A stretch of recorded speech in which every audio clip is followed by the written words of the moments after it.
Hello friends, कैसे हैं आप सब। स्वागत है आपका हमारे यूट्यूब चैनल पर। और दोस्तों, आज हमारा जो टॉपिक है वह है विधानसभा से, जो कि हमने पहला जो विधानमंडल है वो टॉपिक चल रहा था। विधानमंडल में हमने विधान परिषद का पहला पार्ट घेर दिया था, मतलब विधानसभा की कंप्लीट वीडियो थी वो दोस्तों। ठीक है दोस्तों, उससे बाहर कोई क्वेश्चन नहीं आएगा जहाँ तक अनुमान है। ठीक है दोस्तों, वो कंप्लीट वीडियो है विधानसभा की, तो आप वहाँ पर जाकर देख सकते हैं उसे। विधानसभा से संबंधित प्रत्येक पर्सन बनाया गया है। और वो जो वीडियो है वो ग्रुप डी से जितने भी एग्ज़ाम होते हैं, ठीक है दोस्तों, ग्रुप डी से लेकर वनडे एग्ज़ाम से लेकर मतलब आईएएस तक के प्री के और मेंस के क्वेश्चन तक उसमें सब कंप्लीट होते हैं। ठीक है दोस्तों, वो मास्टर वीडियो है बिल्कुल। और आज जो हम लेकर आए हैं विधानसभा से संबंधित, ये भी एक मास्टर वीडियो है। विधानसभा के सभी पर्सन इसमें आपको देखने को मिलेंगे। ठीक है दोस्तों, और ये भी वनडे एग्ज़ाम से लेकर किसी भी वनडे एग्ज़ाम से लेकर आईएएस के मेंस प्री दोनों के लिए, और ये इंटरव्यू के लिए भी वेरी इंपॉर्टेंट वीडियो है। ठीक है दोस्तों, तो चलिए आज का हमारा जो टॉपिक है वह है विधानसभा, और चलिए हम इसके पर्सन देखते हैं। तो चलिए अपनी वीडियो शुरू करते हैं और देखते हैं आज का पहला पर्सन। ठीक है दोस्तों, देखिए राज्य विधानमंडल का लोकप्रिय सदन कौन सा है। ठीक है दोस्तों, ये हमारा आज का पहला पर्सन है। तो राज्य विधानमंडल का लोकप्रिय सदन कौन सा है, ये पर्सन है। ठीक है दोस्तों, तो राज्य विधान सभा है जो विधानमंडल है दोस्तों, तो इसका लोकप्रिय सदन पूछा है। ठीक है दोस्तों, तो इसका लोकप्रिय सदन है विधानसभा। ठीक है दोस्तों, जैसे केंद्र में संसद का लोकप्रिय सदन लोकसभा होता है, ऐसे ही विधानसभा विधानमंडल का लोकप्रिय सदन होता है। ठीक है दोस्तों, और इसके बारे में थोड़ा बात करेंगे। ये जो विधानसभा की संरचना स्ट्रक्चर है, तो इसमें क्या होता है, संविधान के अनुच्छेद 170। ठीक है दोस्तों, संविधान का अनुच्छेद 170 के अनुसार किसी राज्य विधानसभा की सदस्यों की संख्या और उनकी अधिकतम और न्यूनतम, ठीक है, इसके बारे में कहा गया है। ठीक है दोस्तों, और इससे पहले हमने पढ़ाई था विधानसभा और विधान परिषद। ठीक है दोस्तों, ये विधानमंडल के दो सदन हैं। ठीक है दोस्तों, और ये जो संविधान 6 है, ये राज्य का संविधान भी कहा जाता है। ठीक है, राज्य का संविधान। और विधानमंडल ये भी बताया था कि राज्यपाल और विधानसभा और विधान परिषद से मिलकर बनती है। ठीक है दोस्तों, और यदि कहीं पर मतलब 6 राज्यों में विधानसभा मतलब विधान परिषद नहीं है, ठीक है दोस्तों, तो विधान परिषद यदि नहीं है तो राज्यपाल और विधानसभा से मिलकर विधानमंडल बनेंगे। ठीक है दोस्तों, तो चलिए अब हम नेक्स्ट क्वेश्चन देखते हैं अपना। नेक्स्ट क्वेश्चन है, राज्य की विधानसभा के सदस्यों की अधिकतम संख्या कितनी हो सकती है। ठीक है दोस्तों, यहाँ पर अधिकतम संख्या पूछा है, तो अधिकतम संख्या कितनी हो सकती है। तो दोस्तों अधिकतम संख्या हो सकती है 500। ठीक है दोस्तों, 500। और सबसे ज़्यादा विधानसभा की संख्या अभी यूपी में है। ठीक है दोस्तों, यूपी में 403 पर चुनाव होता है और एक मनोनीत होता है। ठीक है दोस्तों, एक मनोनीत, क्योंकि विधानसभा की जो एक एंग्लो इंडियन है, ठीक है, एंग्लो समुदाय से होता है, एंग्लो भारतीय, तो राज्यपाल उसे मनोनीत करता है। ठीक है दोस्तों, तो उसको मिलाकर 404 और उससे अलग 403। ठीक है दोस्तों, तो ये उत्तर प्रदेश में सबसे ज़्यादा है। और अधिकतम कितनी हो सकती है, 500। ठीक है दोस्तों, और ये जो 500 है 2026 तक ऐसे ही रहेंगे। ठीक है, ये ध्यान रखना आप। चलिए नेक्स्ट क्वेश्चन देखिए, राज्य की विधानसभा की सदस्यों की न्यूनतम संख्या कितनी हो सकती है। अब यहाँ पर न्यूनतम की बात आई है। ठीक है दोस्तों, तो न्यूनतम कितनी हो सकती है, तो न्यूनतम हो सकती है 60। ठीक है दोस्तों, 60 न्यूनतम हो सकती है। ठीक है, लेकिन अब इसके अपवाद भी है। ठीक है दोस्तों, एक है संविधान का अनुच्छेद 371। ठीक है दोस्तों, 371 अनुच्छेद है एक संविधान का। उसमें क्या प्रावधान है, उसमें यह है कि विधानसभा के सदस्यों के मतलब विभिन्न खंडों में कुछ, ठीक है, राज्यों को विशेष प्रावधान प्राप्त है। ठीक है दोस्तों, अब उनके तहत कहीं कहीं राज्यों की संख्या में विधानसभा की जो सीटें हैं, मतलब संख्या है, सदस्यों की संख्या है 60 से कम है। ठीक है, जैसे मिजोरम में 40 है, सिक्किम में 32 है। ठीक है दोस्तों, और गोवा में भी 40 है। ठीक है, और पांडुचेरी विधानसभा में 30 सदस्य हैं। ठीक है, तो इस तरीके से इनमें 60 से भी कम है। ठीक है दोस्तों, तो ध्यान रखना। चलिए अब आगे देखते हैं अगला प्रश्न है, संविधान के किस अनुच्छेद के तहत कुछ राज्यों में विशेष प्रावधान के कारण सदस्य संख्या 60 से कम है। ठीक है दोस्तों, किस अनुच्छेद के तहत। ठीक है, तो अभी हमने बताया अनुच्छेद 371। ठीक है दोस्तों, तो 371 के तहत कुछ खंडों में और कुछ राज्यों में विशेष प्रावधान है। ठीक है दोस्तों, विभिन्न खंडों में, तो उसमें हमने बताया अभी। ठीक है दोस्तों, तो ये ध्यान रखना, जैसे मिजोरम हो गया, सिक्किम हो गया, गोवा हो गया और पांडुचेरी हो गया। ठीक है दोस्तों, और दिल्ली का आपको पता ही है 70 है, और अरुणाचल प्रदेश में बिल्कुल पूरी 60 है। ठीक है दोस्तों, और ये भी बताया है कि जो 84वां संविधान संशोधन है 84वें संविधान संशोधन द्वारा अधिनियम 2001 में हुआ था। ठीक है, 2026 तक विधानसभा की या लोकसभा की कोई सी भी हो। ठीक है, ध्यान देगी यहाँ पर, विधानसभा या लोकसभा की सीटों की संख्या में कोई परिवर्तन करने का प्रावधान नहीं है। ठीक है दोस्तों, मतलब कि 2026 तक इतनी ही सीटें रहेंगी। ठीक है, परिवर्तन नहीं कर सकते हैं, चाहे लोकसभा की हो चाहे विधानसभा की हो। ठीक है दोस्तों, ये ध्यान रखना। चलिए नेक्स्ट क्वेश्चन देखिए, और नेक्स्ट क्वेश्चन है हमारा, किस संविधान संशोधन द्वारा 2026 तक सीटों की कुल संख्या में कोई परिवर्तन नहीं करने का प्रावधान है। ठीक है दोस्तों, तो किस संविधान संशोधन द्वारा। ठीक है, तो ये अभी हमने बताया अभी यहाँ पर आपको। ठीक है, तो ये संविधान संशोधन है 84। ठीक है, और ये कब हुआ था, 2001 में। ठीक है दोस्तों, चलिए नेक्स्ट क्वेश्चन देखिए, और नेक्स्ट क्वेश्चन है हमारा, किस अनुच्छेद के तहत प्रत्येक राज्य की विधानसभा के सदस्यों के लिए अनुसूचित जातियों, इसे ब्लैक कर लेंगे, अनुसूचित जातियों और अनुसूचित जनजातियों को जनसंख्या के अनुपात के अनुसार आरक्षण दिया जाएगा। ठीक है दोस्तों, अब यहाँ पर देखिए वो अनुच्छेद बताना है जिसके तहत, ठीक है दोस्तों ध्यान देना, जिसके तहत SC ST को जनसंख्या के आधार पर आरक्षण दिया गया है विधानसभा में। ठीक है दोस्तों, ये बात ध्यान दीजिएगा, मतलब कि उस अनुच्छेद का बताना है कि प्रत्येक राज्य की जो विधानसभा की सदस्यता है अनुसूचित जाति और जनजातियों के लिए राज्य के जितनी भी जनसंख्या उसके अनुपात के अनुसार आरक्षण दिया जाएगा। ठीक है दोस्तों, तो अनुच्छेद कौन सा है, तो ए ऑप्शन है हमारा 330। ठीक है दोस्तों, तो आगे देखिए, तो हमारा ऑप्शन यहाँ पर ऑप्शन में गलती हो गया है। ठीक है दोस्तों, क्योंकि यहाँ पर ये जो है ये गलती है। ठीक है दोस्तों, तो इसका जो सही जवाब है वह है 332। ठीक है दोस्तों, 332 अनुच्छेद के द्वारा प्रत्येक राज्य की विधानसभा को, ठीक है दोस्तों, जो सदस्यता है उसके लिए SC ST जो राज्य की जनसंख्या के अनुपात के अनुसार ही आरक्षण दिया जाएगा। ठीक है, ये ध्यान रखना। ठीक है दोस्तों, 332। चलिए नेक्स्ट पर्सन देखिए, और नेक्स्ट पर्सन है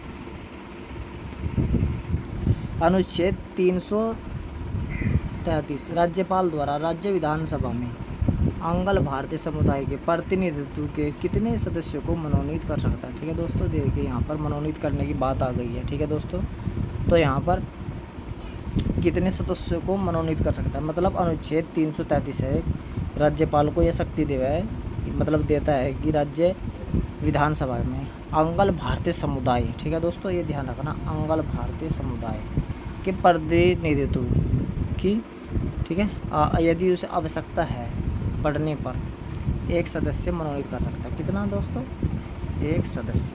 ठीक है, यहाँ पर हम लिखेंगे एक सदस्य। ठीक है दोस्तों, तो एक सदस्य मनोनीत कर सकता है। ठीक है, अनुच्छेद 333। ठीक है, और इससे पहले अनुच्छेद 332 था, वो SC ST के लिए है और ये आंग्ल भारतीय समुदाय के लिए। ठीक है दोस्तों, चलिए नेक्स्ट पर्सन देखिए।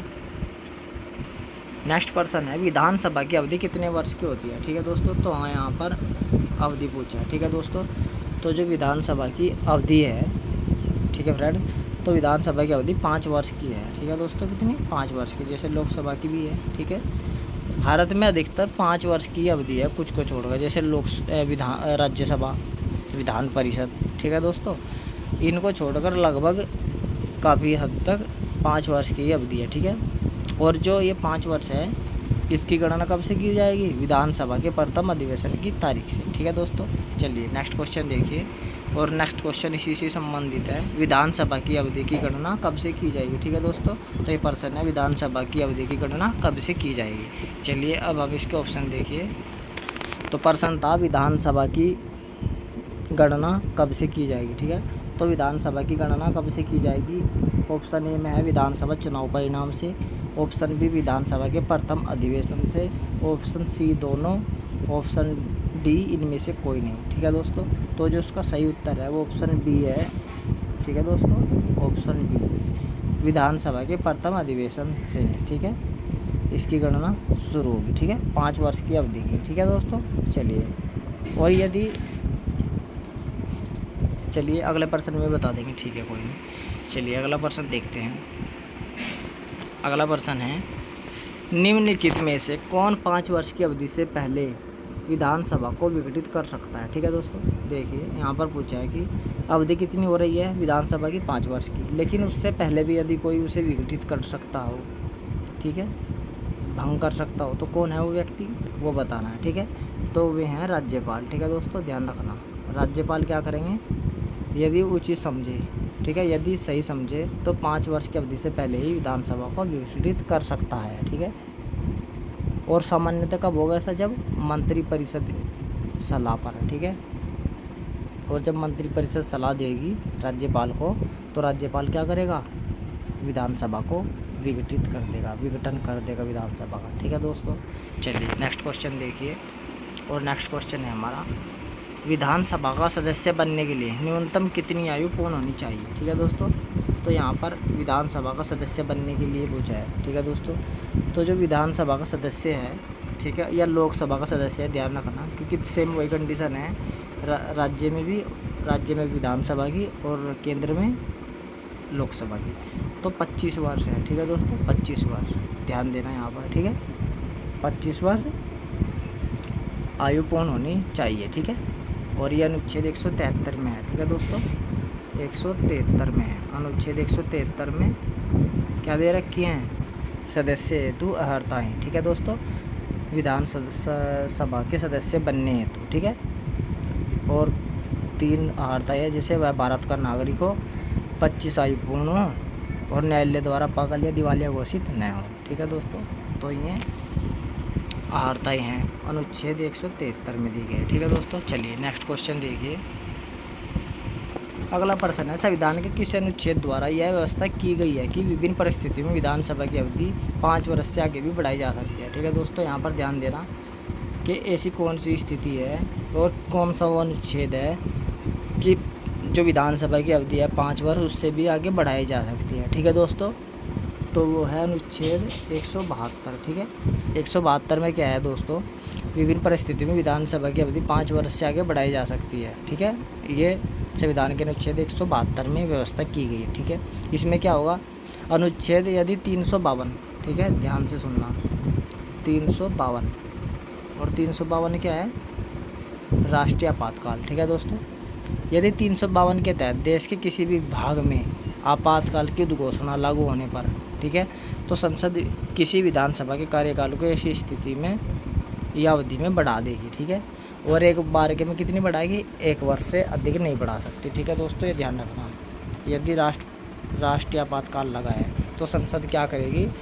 विधानसभा को बढ़ा सकती है 1 वर्ष के लिए, एक बार के में 1 वर्ष के लिए। ठीक है दोस्तों, ध्यान रखना, इससे ज़्यादा नहीं बढ़ा सकते। चलिए नेक्स्ट क्वेश्चन। अगला प्रश्न है, विधानसभा को किस सूची के सभी विषय पर कानून बनाने का अधिकार है। ठीक है दोस्तों, तो विधानसभा को किस विषय की सूची पर कानून बनाने का अधिकार है। ठीक है, देखिए सूची 3 प्रकार की होती है, एक संघ सूची, एक राज्य सूची और एक समवर्ती सूची। ठीक है दोस्तों, ये 3 प्रकार की सूची है, इनमें अलग अलग से विषयों को बांट दिया गया है। ठीक है दोस्तों, तो अब ये पूछा कि विधानसभा किस सूची पर, वो कौन सी सूची है जिसके सभी विषयों पर कानून बना सके। तो दोस्तों वह राज्य सूची। ठीक है दोस्तों, राज्य सूची पर जितने भी विषय हैं सब पर क्या कर सकते हैं, विधानसभा कानून बना सकते हैं। ठीक है दोस्तों, चलिए नेक्स्ट क्वेश्चन देखिए। अगला प्रश्न है, किस संविधान संशोधन द्वारा विधानसभा की अवधि 5 वर्ष से बढ़कर 6 वर्ष कर दी गई थी। ठीक है दोस्तों, तो संविधान संशोधन पूछा है जिससे 5 वर्ष से बढ़ाकर 6 वर्ष कर दी गई थी। ठीक है दोस्तों, तो वो जो संविधान संशोधन है वो था 42वां। ठीक है दोस्तों, चल देखिए आगे ऑप्शन में। ठीक है दोस्तों, तो यहाँ पर आप देख सकते हैं 42वें संविधान संशोधन में 100 कब हुआ था, 1976 में। ठीक है, तो इसमें क्या कहता है, विधानसभा की जो अवधि थी 5 वर्ष से बढ़ाकर 6 वर्ष कर दी गई थी। ठीक है दोस्तों, और यहाँ पर ये भी ध्यान रखना है आपको, विधानसभा की नहीं लोकसभा की। ठीक है, तो ये कौन सा था, 42वां। ठीक है, और फिर इसके बाद संविधान संशोधन हुआ 44वां, उसमें फिर इसको 5 वर्ष कर देगा और वो हुआ था 78 में। तो ये कब हुआ, 1976 में। ठीक है दोस्तों, और 44वां कब हुआ, 1978 में। ठीक है दोस्तों, 42 में क्या किया, विधानसभा संशोधन करके 44वें में विधानसभा की क्या कर दी, 6 साल अवधि कर दी। ठीक है, फिर इसके बाद 44वां संविधान संशोधन किया गया, इसमें क्या किया गया, फिर इसमें संविधान संशोधन करके 78 में पुनः 5 वर्ष कर दिया गया। ठीक है, जो अभी भी चल रहा है वर्तमान में। ठीक है दोस्तों, चलिए नेक्स्ट क्वेश्चन देखिए।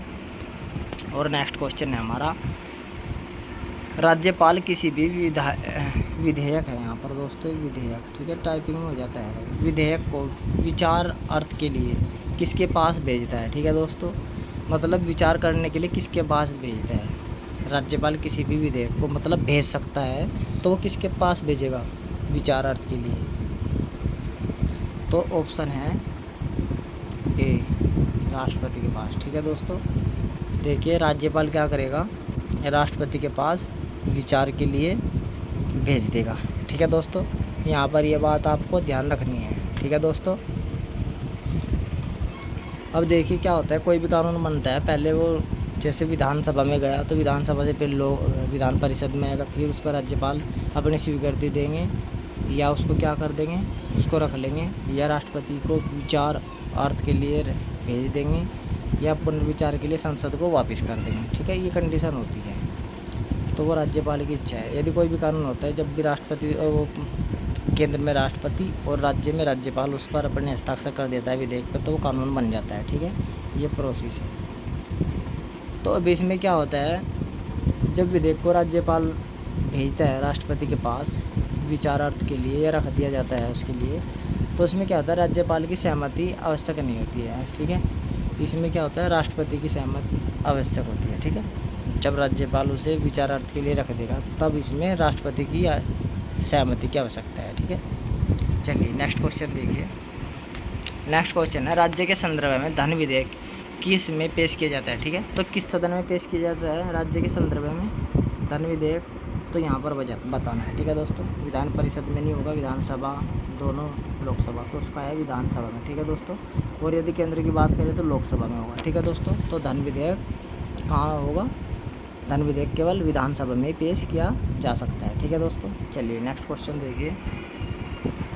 अगला प्रश्न है, राज्य का वार्षिक बजट किस सदन में प्रस्तुत किया जाता है। ठीक है दोस्तों, तो राज्य का जो वार्षिक बजट है विधानसभा में प्रस्तुत किया जाता है। ठीक है, वित्तीय वर्ष के प्रारंभ होने से पहले ही राज्य का वार्षिक बजट विधानसभा में प्रस्तुत किया जाता है। ठीक है दोस्तों, ये ध्यान रखना। चलिए नेक्स्ट क्वेश्चन देखिए।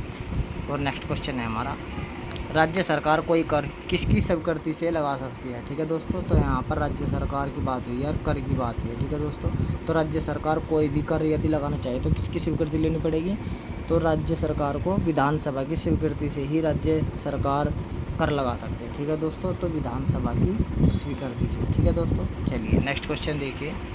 और नेक्स्ट क्वेश्चन है हमारा, विधानसभा के प्रति कौन उत्तरदायी है। ठीक है दोस्तों, तो विधानसभा के प्रति कौन उत्तरदायी है, ये प्रश्न है। चलिए आगे का ऑप्शन देखिए। तो यहाँ पर दोस्तों हमारा ऑप्शन डी सही है, विधानसभा के प्रति मंत्रिपरिषद और मुख्यमंत्री दोनों उत्तरदायी है। ठीक है, मैंने इसलिए लिए हैं दोनों, यदि दोनों आ जाए तो आपको क्या करना है, मंत्रिपरिषद करना है। ठीक है दोस्तों, यदि ये ऑप्शन ना हो, और यदि ये ऑप्शन है तो आपको डी वाला ही करना है, बी और सी दोनों। ठीक है, और यदि ये दोनों हो मुख्यमंत्री मंत्रिपरिषद, तो इसमें मंत्रिपरिषद करना है। ठीक है दोस्तों, क्योंकि जो कार्यकारी शक्तियाँ राज्यपाल में हैं, ठीक है, कार्यकारी जो शक्तियाँ हैं वो राज्यपाल में निहित होती हैं, और जो वास्तविक शक्ति है वो मुख्यमंत्री और उसकी मंत्रिपरिषद में शामिल होती है। ठीक है, और ये विधानसभा के प्रति उत्तरदायी होती है। ठीक है दोस्तों, तो मोटा मोटी यही बात है, क्योंकि मंत्रिपरिषद एक पूरी मंत्रियों की परिषद है। ठीक है दोस्तों, और उसका मुखिया मुख्यमंत्री है। तो यहाँ पर ऑप्शन के हिसाब आप टैकल कर लेंगे इस पर्सन को। ठीक है, चलिए नेक्स्ट पर्सन देखिए, और नेक्स्ट पर्सन है धन विधेयक को विधान परिषद कितने दिन तक रोक सकती है। ठीक है दोस्तों, तो धन विधेयक जो है विधान परिषद 14 दिन तक रोक सकती है। ठीक है फ्रेंड, इससे ज़्यादा नहीं। ठीक है, और इसके क्योंकि ये विधानसभा को शक्ति प्राप्त है। ठीक है दोस्तों, और ये क्या होता है विधानसभा में ही भेजा जाता है। ठीक है, और बस आपको पता ही है विधान परिषद इसको 14 दिन तक रोक सकती है। ठीक है दोस्तों, चलिए अगला प्रश्न देखिए।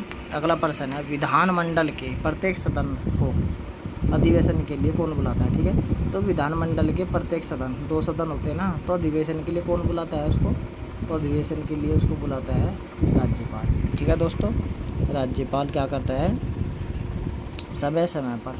ठीक है, और कौन सा 174वां अनुच्छेद है। ठीक है दोस्तों, 174वां क्लोज 1, इसके तहत क्या करता है राज्यपाल समय समय पर विधानमंडल के प्रत्येक सदन को नियत समय और स्थान पर अधिवेशन के लिए बुलाता है। ठीक है, जहाँ भी वो उचित समझे, सही समझे। ठीक है दोस्तों, चलिए नेक्स्ट क्वेश्चन देखिए। अगला प्रश्न है सत्र की अंतिम बैठक तथा सत्र की पहली बैठक के मध्य अधिकतम कितने समय का अंतराल होना चाहिए। ठीक है दोस्तों, तो अधिकतम 6 महीने का अंतराल हो सकता है, 6 महीने से अधिक नहीं हो सकता है। ठीक है दोस्तों, 6 महीने से ज़्यादा नहीं हो सकता है। ठीक है, और ये बात भी 174 वन में है। ठीक है, 174 वन में अनुच्छेद में। ठीक है दोस्तों, मतलब कि सत्र की अंतिम बैठक तथा सत्र की पहली बैठक के मध्य 6 माह से ज़्यादा का अंतराल नहीं होना चाहिए। ठीक है, इसे आप इस तरीके से समझ सकते हैं। चलिए अगला प्रश्न देखिए। अगला प्रश्न है राज्यपाल का अभिभाषण कौन तैयार करता है। ठीक है दोस्तों, यहाँ पर राज्यपाल का अभिभाषण की बात है, तो उसे कौन तैयार करता है, तो जो राज्यपाल का अभिभाषण होता है दोस्तों, तो इसको कौन तैयार करता है। ठीक है, तो इसको जो तैयार करते हैं वो मंत्रिपरिषद करती है। ठीक है, क्योंकि राज्यपाल का व्यक्तिगत अपना कोई भाषण नहीं होता है। ठीक है दोस्तों, तो इसे मंत्रिपरिषद द्वारा तैयार किया जाता है। ठीक है दोस्तों, तो उसका सही उत्तर क्या है मंत्रिपरिषद द्वारा। ठीक है, चलिए नेक्स्ट क्वेश्चन। अगला प्रश्न है सदन को स्थगित करने की शक्ति किसके पास है। ठीक है दोस्तों, अब देखिए सदन को स्थगित कौन कर सकता है, तो सदन को स्थगित जो करेगा वो है पीठासीन अधिकारी। ठीक है दोस्तों, पीठासीन अधिकारी सदन को स्थगित करने की शक्ति रखता है। ठीक है दोस्तों, और सदन को स्थगित करने की बैठक को कुछ मिनटों, कुछ घंटों व कुछ दिनों के लिए निलंबित भी कर सकता है, किया जा सकता है। ठीक है दोस्तों, ये उसके पीठासीन अधिकारी के ऊपर निर्भर है। ठीक है दोस्तों, और स्थगन द्वारा सदन की बैठक को कुछ समय के लिए, ठीक है, इसमें ध्यान रखना आप, कुछ समय के लिए, कुछ मिनटों के लिए, कुछ घंटों के लिए, कुछ दिनों के लिए भी कर सकता है निलंबित। ठीक है, चलिए नेक्स्ट क्वेश्चन देखिए, और ये इंपॉर्टेंट है अगला क्वेश्चन, और अगला क्वेश्चन इतना इंपॉर्टेंट है काफ़ी। ठीक है दोस्तों, चलिए देखिए पीठासीन अधिकारी द्वारा सदन को स्थगित करने उपरांत, ठीक है, मानने के बाद उन्होंने स्थगित कर दिया, एकत्रित होने के संदर्भ में समय या तिथि की घोषणा नहीं की जाती तो सदन की स्थिति क्या मानी जाएगी। ठीक है दोस्तों, अब देखिए उन्होंने पिछले प्रश्न में जब था कि सदन को स्थगित करने की शक्ति किसके पास है, तो पीठासीन अधिकारी के पास है।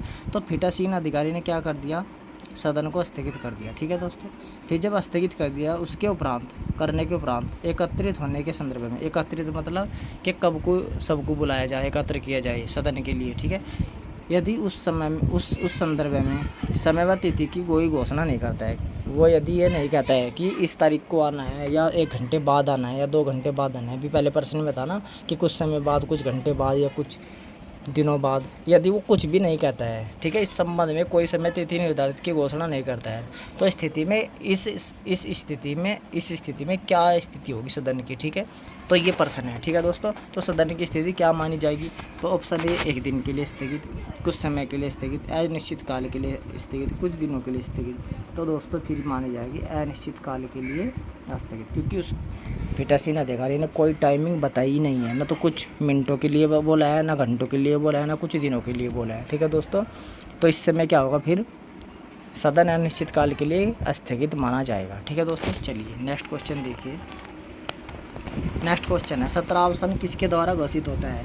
ठीक है दोस्तों, देखिए 17 आसन किसके द्वारा घोषित है। ठीक है, तो यहाँ पर आप देख सकते हैं कुछ प्रश्न ऐसे हो रहे हैं जो कन्फ्यूजन पैदा करते हैं। ठीक है दोस्तों, अभी बात स्थगन की थी। ठीक है, इससे पहले सत्र बुलाने की बात थी, जिसे अवध करना कहते हैं। ठीक है दोस्तों, अब बात है सत्रावसन की। ठीक है, तो सत्रावसन सदन के पीठासीन अधिकारी द्वारा नहीं होगा। ठीक है, तो ये तो आप काट दें। कभी आप ये सोच रहे हो कि पीठासीन अधिकारी ही सत्रावसन करेगा। ठीक है दोस्तों, तो ये बड़े कन्फ्यूजन यहाँ पर प्रश्न बनते हैं। ठीक है दोस्तों, तो आपको ध्यान रखना है सत्रावसन किसके द्वारा घोषित किया जाता है। ठीक है, एक होता है सत्र बुलाना, एक है स्थगन। ठीक है, तो सत्र बुलाना, ठीक है, और सत्रावसन करना, ध्यान रखना यहाँ पर। सत्र आहूत करना या बुलाना एक बात है, और सत्रावसन करना, समाप्त करना मतलब। तो ये काम कौन कर रहे हैं? राज्यपाल। ठीक है दोस्तों, क्योंकि सत्र किसने शुरू किया था? सत्र कौन बुलाता है? राज्यपाल बुलाता है, कभी भी बुला सकता है वो। ठीक है, समय समय पर बुलाता है, विधानमंडल के प्रत्येक सदन को किसी भी बुला सकता है। और सत्रावसन भी कौन करेगा? राज्यपाल द्वारा घोषित किया जाएगा, ना कि पीठासीन। पीठासीन क्या करेगा? जब सत्र चल रहा होगा, ठीक है, उस समय पीठासीन क्या करेगा? उस समय वो स्थगन कर सकता है। ठीक है दोस्तों, ध्यान रखना है बात। चलिए नेक्स्ट क्वेश्चन अगला है, सदन के विघटन के संबंध में निम्न कथन पर विचार करें। ठीक है दोस्तों, संसद के विघटन के संबंध में ये नीचे कथन है, इन पर विचार करके बताना है। ठीक है, ठीक है दोस्तों, चलिए अब इसमें है सदन का विघटन मतलब कि कैसे होगा। ठीक है, सदन का विघटन कैसे होगा। ठीक है, चलिए देखते हैं। देखिए पहले ऑप्शन में लिखा है सत्र का समाप्त होना। ठीक है, यहाँ पर टाइपिंग में गलत हो गया है, सत्र का समाप्त होना। ठीक है दोस्तों, और दूसरा है ऑप्शन सदन का समाप्त होना। सी में दोनों और इनमें से कोई नहीं। ठीक है दोस्तों, तो सदन के विघटन के संबंध में, ठीक है, तो सदन का विघटन का मतलब क्या है? सदन का विघटन का मतलब है सदन को ही समाप्त कर दिया जाना। ठीक है दोस्तों, एक बात है सदन के स्थगन की। ठीक है दोस्तों, और एक बात है सदन के सत्रावसन, सदन के सत्र को समाप्त कर दिया है। यहाँ पर ध्यान देना, अभी बात चल रही थी सत्रावसन। सत्रावसन का मतलब है वो सत्र को ख़त्म कर देती है। ठीक है दोस्तों, लेकिन सदन के विघटन का मतलब है सदन का ही समाप्त होना। ठीक है, सत्रावसन सत्रावसन, ठीक है, सत्रावसन का मतलब है सत्र का ख़त्म होना। ठीक है दोस्तों, और सदन का विघटन का मतलब है सदन का समाप्त हो जाना। ठीक है, यहाँ पर ध्यान रखना। ठीक है, अब मैं बता रहा हूँ जो सत्रावसन है, सत्रावसन में सदन के एक सत्र को समाप्त करता है। ठीक है, और वहीं दूसरी तरफ क्या होता है? विघटन सदन को ही समाप्त कर देता है। ठीक है दोस्तों, और ये विघटन किसके द्वारा होता है? राज्यपाल द्वारा, अभी हमने पहले भी देखा, और अनुच्छेद 174 के द्वारा। ठीक है, 174 क्लोज 2। ठीक है दोस्तों, चलिए नेक्स्ट क्वेश्चन देखिए। नेक्स्ट क्वेश्चन है विधानसभा का विघटन किन कारणों से हो सकता है। ठीक है दोस्तों, तो किन कारणों से विधानसभा का विघटन हो सकता है? अब देखिए कारण। ठीक है, पहला ऑप्शन है पूरा होने पर। क्या पूरा होने पर? कार्यकाल। यहाँ पर ये टाइपिंग में गड़बड़ हो जाता है, कार्यकाल। ठीक है दोस्तों, ये पहला ऑप्शन है, कार्यकाल पूरा होने पर। ठीक है, पहली कंडीशन। बी क्या है? सरकार को जनादेश लेने की ज़रूरत महसूस होने पर राज्यपाल द्वारा विधानसभा का विघटन किया जा सकता है। ठीक है दोस्तों, इसमें मतलब सरकार को जनादेश लेने की ज़रूरत महसूस होने पर तो राज्यपाल क्या करेगा? विघटित कर देगा, यदि ये लग रहा है कि इसको जनादेश ज़रूरत है लेकिन है नहीं। ठीक है, तीसरा क्या है? संवैधानिक तंत्र की विफलता के आधार पर राष्ट्रपति द्वारा क्या करेगा? राष्ट्रपति शासन लागू। ठीक है, और किस अनुच्छेद के तहत? 356 के तहत। ठीक है दोस्तों, तो इसके सभी ऑप्शन सही हो जाएंगे, डी। ठीक है दोस्तों, चलिए अगला देखते हैं प्रश्न। विधानसभा सदस्य। ठीक है दोस्तों, विधानसभा सदस्य हेतु कौन सी अर्हताएँ निर्धारित की गई? ये हमने पहले बताया था, भारत का नागरिक हो, 25 वर्ष की आयु पूर्ण हो, और किसके द्वारा? न्यायालय के द्वारा, न्यायालय। ठीक है दोस्तों, न्यायालय के द्वारा दिवालिया या पागल घोषित न हो। ठीक है, तो उसके सभी ऑप्शन सही हैं। चलिए अगला प्रश्न देखिए। अगला प्रश्न है विधानसभा के वेतन की क्या परिस्थितियाँ हो सकती हैं? ठीक है, यहाँ पर दोस्तों ये विघटन है। ठीक है, विघटन। ठीक है, यहाँ पर विघटन पढ़ेंगे,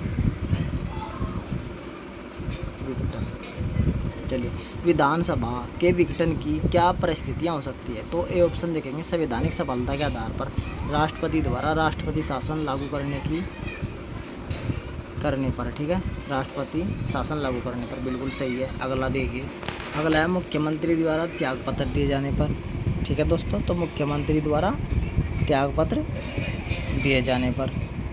अगला देखिए, अगला है सत्ताधारी दल द्वारा सदन में बहुमत खोने पर, तो इसके सभी सही है, ठीक है दोस्तों, डी है इसका उत्तर। चलिए नेक्स्ट क्वेश्चन देखिए, अगला है संविधान के अनुच्छेद 178 के तहत प्रत्येक विधानसभा में कितने पदाधिकारी होते हैं, ठीक है दोस्तों।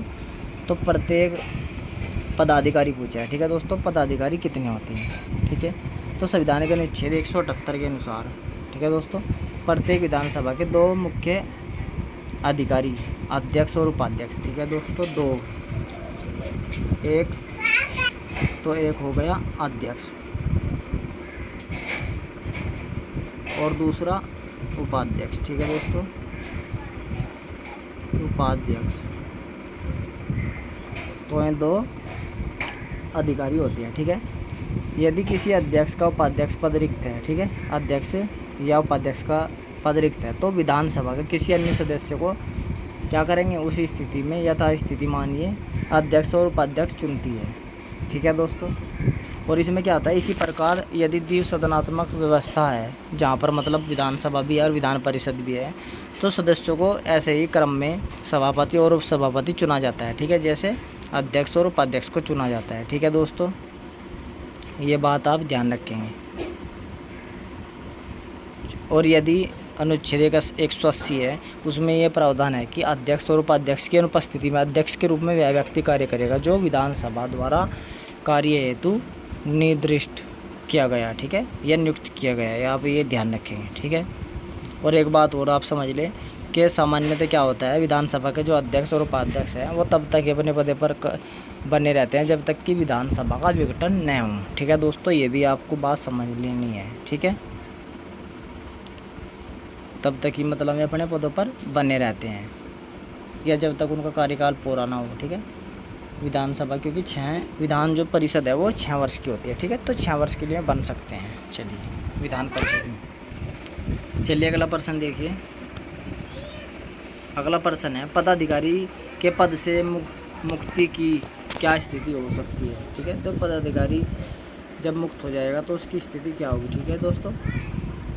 तो देखिए इसमें क्या होगा, सदन के सदस्य, यहाँ पर सदन है, ठीक है दोस्तों, ये मिस्टेक हो जाती है, पता नहीं, सदन के सदस्य न होने की स्थिति में स्वेच्छा से, यहाँ पर है स्वेच्छा से, ठीक है दोस्तों, ये है स्वेच्छा से, मतलब अपनी मर्जी से,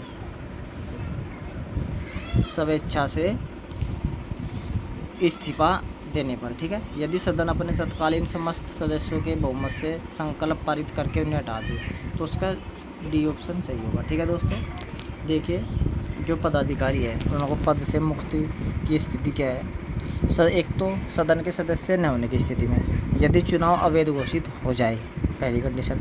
दूसरी है कि स्वेच्छा से इस्तीफा देने पर, अब इस्तीफा देंगे किसे, अध्यक्ष उपाध्यक्ष को देगा और उपाध्यक्ष अध्यक्ष को देगा, ठीक है। ऐसे ही विधान परिषद में सभापति उपसभापति को देगा और उपसभापति सभापति को देगा, ठीक है दोस्तों। तो इस तरीके से ये कंडीशन बन सकती है। अब इसमें क्या होगा, 14 दिन पहले ये सूचना देनी पड़ेगी, ठीक है दोस्तों। चलिए किस लिए, यदि संकल्प पारित किया जाना है, ठीक है दोस्तों, बहुमत के आधार पर उन्हें हटाया जा सकता है, लेकिन उसकी पहले 14 दिन पहले सूचना देनी होगी, ठीक है, सदन को, जिसमें भी वो पारित करना है या हटाना है जिसको भी। अगला प्रश्न है किसकी पूर्व अनुमति के बिना राज्य सूची के कुछ विषयों पर विधानमंडल कानून नहीं बना सकती। तो दोस्तों यह है राष्ट्रपति के बिना कानून नहीं बना सकती, ठीक है दोस्तों, ये ध्यान रखना। राष्ट्रपति की पूर्व अनुमति के बिना राज्य सूची के कुछ विषय ऐसे हैं जिन पर विधानमंडल कानून नहीं बना सकती, ठीक है दोस्तों। और इसमें क्या होगा,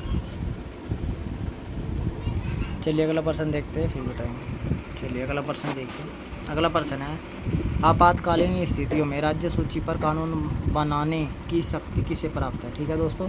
देखिए यहाँ पर आपातकालीन स्थितियों में राज्य सूची पर कौन कानून बना सकता है, ठीक है दोस्तों। तो ये किसके पास है शक्ति, संसद के पास है, ठीक है दोस्तों, ध्यान रखना आपातकालीन स्थिति में, ठीक है दोस्तों। और वो राज्य सूची किसी भी विषय पर कानून का निर्माण कर सकती है, ठीक है दोस्तों। चलिए अगला प्रश्न देखिए।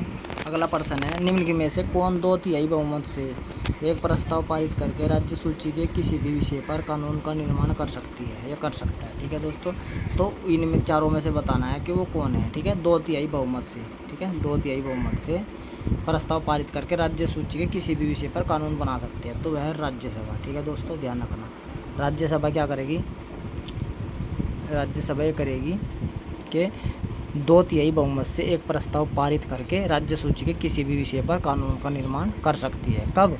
आपातकालीन स्थिति में। ठीक है दोस्तों, चलिए अगला प्रश्न देखिए। अगला प्रश्न है, राज्य में संवैधानिक तंत्र की विफलता के स्थिति में कौन राज्य की विधानसभा को भंग कर सकता है। ठीक है दोस्तों, अब देखिए यहाँ पर है राज्य में संवैधानिक तंत्र की विफलता की स्थिति में। ठीक है दोस्तों, तो ये राष्ट्रपति कर सकता है। ठीक है दोस्तों, यहाँ पर ध्यान रखना, जब राज्य में संवैधानिक तंत्र की विफलता होगी, ठीक है, तब कौन करेगा, राष्ट्रपति उस राज्य की विधानसभा को भंग कर सकता है। और बाकी कंडीशन में कौन करेगा, सामान्य स्थिति में राज्यपाल। ठीक है, यहाँ पर ध्यान रखना है बात को। चलिए अगला प्रश्न है, गणपूर्ति के अभाव में सदन की क्या स्थिति होगी। ठीक है दोस्तों, तो गणपूर्ति होती है संविधान के अनुच्छेद 179 है, 179 इसका क्लोज 3 है। ठीक है दोस्तों, के अनुसार जब तक राज्य का विधानमंडल उपबंध न हो, अन्यथा उपबंध न करे, तब तक अधिवेशन गठित करने के लिए गणपूर्ति 10 सदस्यों की कुल जितने भी सदन में सदस्य है ना, उसके कुल 10वां भाग उपस्थित होना चाहिए, उसकी आवश्यकता होती है। ठीक है दोस्तों,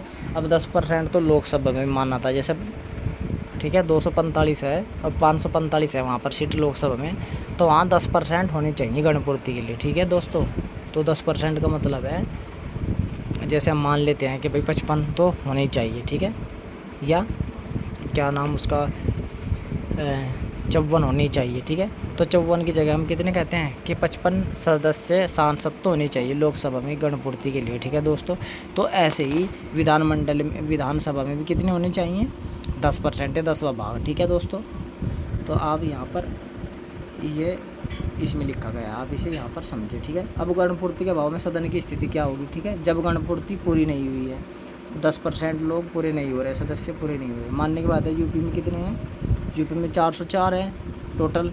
चुनाव किन पर होता है, 403 पर। ठीक है, अब यदि 10% लगाए तो मानने की बात है, आप 40 ही मान लें। ठीक है, यदि 41 या 40 विधायक विधानसभा में, ठीक है, उपस्थित नहीं होंगे तो गणपूर्ति पूरी नहीं होगी, कोरम पूरा नहीं होगा। ठीक है दोस्तों, कोरम क्या होगा, अधूरा होगा। ठीक है, तो उस स्थिति में क्या होगी सदन की स्थिति, ये प्रश्न है। ठीक है, तो चलिए देखते हैं। पहला प्रश्न है, पहला ऑप्शन है सदन का स्थगन, सदन का निलंबन, दोनों इनमें से कोई नहीं। तो दोस्तों उसका सी होगा, सदन का स्थगन भी हो सकता है, सदन का निलंबन भी हो सकता है। ठीक है दोस्तों, जब तक गणपूर्ति की पूर्ति न हो। ठीक है, चलिए नेक्स्ट क्वेश्चन देखिए। और नेक्स्ट क्वेश्चन है, राज्य का लोक लेखा निधि के संबंध में कथन सही है। ठीक है दोस्तों, तो ये क्लोज 2 है, 266 में इसका प्रावधान है, बिल्कुल सही है। निधि में शामिल राशियों के अलावा सभी सार्वजनिक राशि जमा होती है। ठीक है, खाते से धन निकालने के लिए सरकार को विधानमंडल की जरूरत आवश्यक नहीं होती। ठीक है, तो धन निकालने के लिए सरकार को विधानमंडल की मंजूरी की आवश्यकता नहीं होती, तो उसका डी ऑप्शन सही है, सभी सही है। ठीक है, चलिए अगला प्रश्न देखिए। अगला प्रश्न है, राज्य की आकस्मिकता, ठीक है, ये आकस्मिक जो निधि है, ठीक है, आकस्मिकता निधि के संदर्भ में सही कथन है। देखिए ये अनुच्छेद 267 में है, बिल्कुल सही है। आकस्मिक खर्च के लिए प्रयोग की जाने वाली निधि है, बिल्कुल सही है। ठीक है दोस्तों, अच्छा, राज्यपाल की ओर से राज्य सरकार का वित्त सचिव इसका संचालन करता है, ये भी सही है। तो इसके 3 ऑप्शन सही है, तो ऑप्शन डी इसका सही है। ठीक है दोस्तों, चलिए अगला देखते हैं। और जो अगला प्रश्न है वह संचित निधि है। ठीक है दोस्तों, राज्य की संचित निधि के संदर्भ में सत्य कथन बताएं। अनुच्छेद 266 यहाँ पर 1 है। ठीक है दोस्तों, मतलब 266 क्लोज 1 में है। ठीक है दोस्तों, 266 क्लोज 1 में इसका प्रावधान है। राज्य सरकार को प्राप्त होने वाला सारा राज्यस्व है। ठीक है दोस्तों, राज्यस्व, ठीक है, राजस्व तथा ऋण अदायगी से प्राप्त होने वाला सारा धन इसी में जमा होता है। राज्य विधानमंडल द्वारा विनियोग विधेयक या अनुपूरक अनुदान संबंधी अधिनियम पारित करने पर ही इससे राज्य सरकार पैसा निकाल सकती है। ठीक है दोस्तों, अब पैसा कैसे निकाल सकती है, राज्य विधान मंडल द्वारा। ठीक है दोस्तों, विनियोग विधेयक, ठीक है, यहाँ पर तो इसमें क्या होगा, विधेयक पास करवाना पड़ेगा, तभी पैसा निकल सकता है। ठीक है दोस्तों, तो 3 हो गए, ये तीनों सही है और हमारा ऑप्शन डी उपयुक्त से भी सही होगा। चलिए आगे देखते हैं, ये है हमारा ऑप्शन डी सही। ठीक है, चलिए अगला देखते हैं और लास्ट पर्सन है, महाधिवक्ता के संदर्भ में सत्य कथन बताएं। ठीक है दोस्तों, देखिए अनुच्छेद संविधान के अनुच्छेद 177 में महाधिवक्ता के अधिकार का प्रावधान है। ठीक है दोस्तों, देखिए 177 और 194 4। ठीक है, ध्यान रखना 194 4 क्लोज। ठीक है, 194 4 में इनका क्या है, अधिवक्ताओं का और मंत्रियों का क्या है, अधिकार का प्रावधान है। ठीक है, दूसरा, महाधिवक्ता किसी भी सदन की कार्रवाई में भाग ले सकता है, बिल्कुल ले सकता है। किसी भी समिति का सदस्य है तो उसमें भाग ले सकता है, बिल्कुल ले सकता है। मत का प्रयोग नहीं कर सकता है, विचारों को प्रकट कर सकता है। ठीक है दोस्तों, तो ये सभी इसके क्या है, सभी के सभी सही है। ठीक है दोस्तों, तो इसके जो ऑप्शन है ये सभी सत्य है। ठीक है दोस्तों, तो दोस्तों यदि हम मंत्री की बात करें, मंत्री भी किसी सदन का कार्रवाई में भाग ले सकता है और चर्चा भी कर सकता है, लेकिन मतदान वो उसी सदन में करेगा जिसका वो सदस्य है। ठीक है, मंत्री के संबंध में। ठीक है दोस्तों, तो दोस्तों ये थे महत्वपूर्ण, इंपॉर्टेंट और कंप्लीट वीडियो। ठीक है, थोड़ा हमने जल्दी से किया, ठीक है, क्योंकि जल्दी से इसलिए क्योंकि काफ़ी पर्सन थे इसमें, लेकिन ये कंप्लीट वीडियो है। ठीक है दोस्तों, और इसमें यदि हम आपको बताना चाहे विधानमंडल के विशेषाधिकार, तो जो विशेषाधिकार है विधानमंडल के, जैसे सामूहिक रूप से है कार्रवाई चलाने का अधिकार, बहस और कार्रवाइयों से प्रकाशन का अधिकार, व बाहरी सदस्यों को दंड देने का अधिकार, बाहरी व्यक्तियों को सदन से बाहर निकालने का अधिकार और परिसर के भीतर सभी मामलों को विनियमित करने का अधिकार, साधारण वारंट गिरफ्तारी का विशेषाधिकार। अब व्यक्तिगत अधिकार, विशेषाधिकार क्या है, सिविल गिरफ्तारी से मुक्ति का विशेषाधिकार और गवाह के रूप में उपस्थित होने से स्वतंत्रता, सजा चलने के समय। ठीक है, और अभिव्यक्ति की स्वतंत्रता। तो दोस्तों ये था हमारा आज का जो टॉपिक विधानसभा, तो ये कंप्लीट टॉपिक था। ठीक है दोस्तों, फिर मिलेंगे अगली क्लास में, तब तक के लिए धन्यवाद, नमस्कार।